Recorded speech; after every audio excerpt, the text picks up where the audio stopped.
और क्या क्रीमिया से ही महाविनाश होगा? ये देखिए, ये ग्राफिक्स आपको हम दिखा रहे हैं जिसमें डिटेल्स हैं। क्या क्रीमिया पर यूक्रेन जो है, यूक्रेन का कब्जा हो पाएगा? यूक्रेन जितनी मुस्तैदी के साथ क्रीमिया के पीछे है, क्या ऐसा लगता है कि उसके हाथ में आ जाएगा?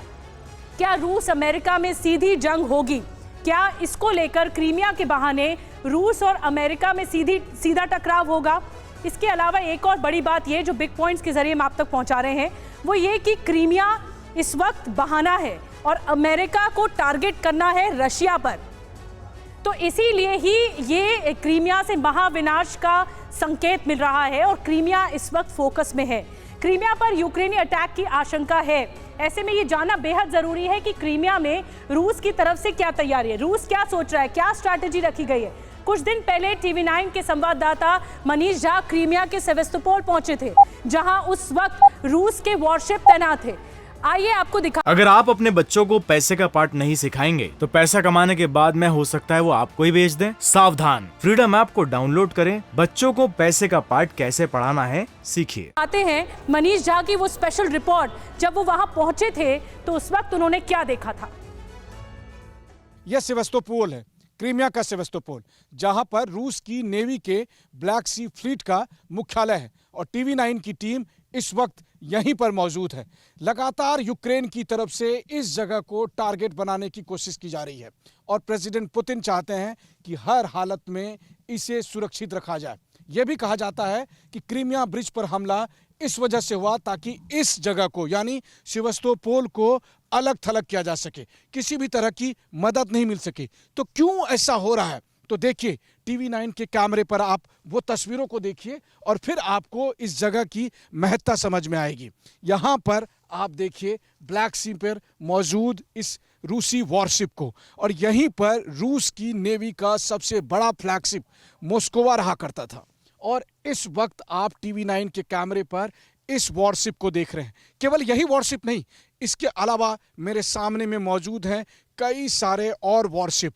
मैं अगर गिनती करूं तो 1 2 3 4 5 6 7 8 बड़े बड़े वॉरशिप यहाँ पर मुझे सामने दिखाई दे रहे हैं जो एक कतार में लगे हुए हैं। और अगर इसमें मैं आगे बढ़ूंगा तो ना जाने और कितने वॉरशिप मुझे मिलेंगे। और इस जगह पर ये सब यहाँ इकट्ठा है।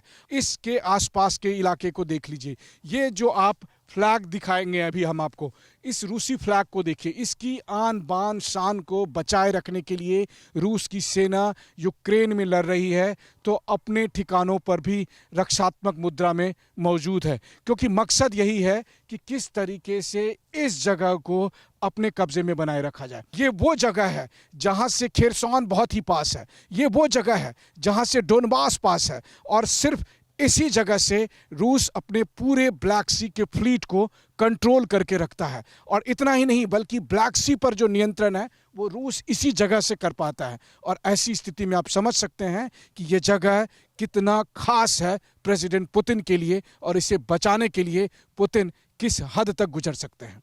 कैमरामैन संजीत कुमार के साथ Manish Jha, TV9 Bharatvarsh, Sevastopol, Crimea.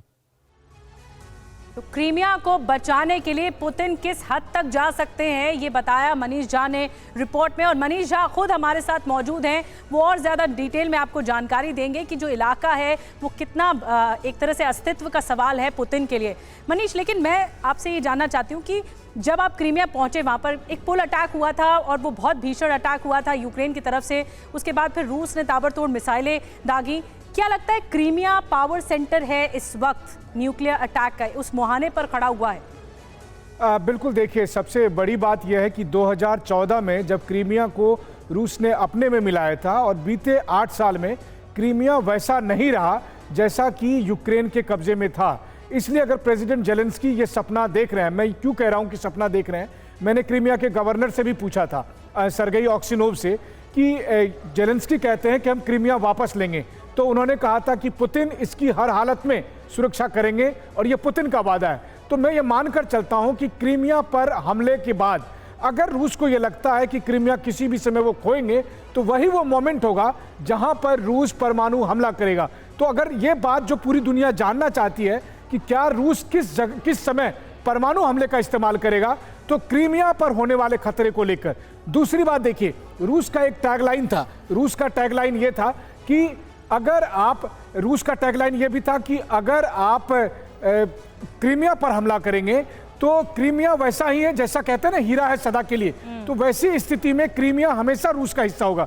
तो क्रीमिया पर हमले का मतलब है आप रूस के वर्चस्व को चुनौती दे रहे हैं, और रूस के वर्चस्व को चुनौती दे रहे हैं तो फिर पुतिन क्रीमिया को बचाने के लिए हर मुमकिन कोशिश करेंगे। और वो बचाने के लिए ये भी हो सकता है कि न्यूक्लियर अटैक का ट्रिगर भी दबा दें। अगर आप अपने बच्चों को पैसे का पार्ट नहीं सिखाएंगे तो पैसा कमाने के बाद में हो सकता है वो आपको ही बेच दें। सावधान, फ्रीडम ऐप को डाउनलोड करें, बच्चों को पैसे का पार्ट कैसे पढ़ाना है सीखिए।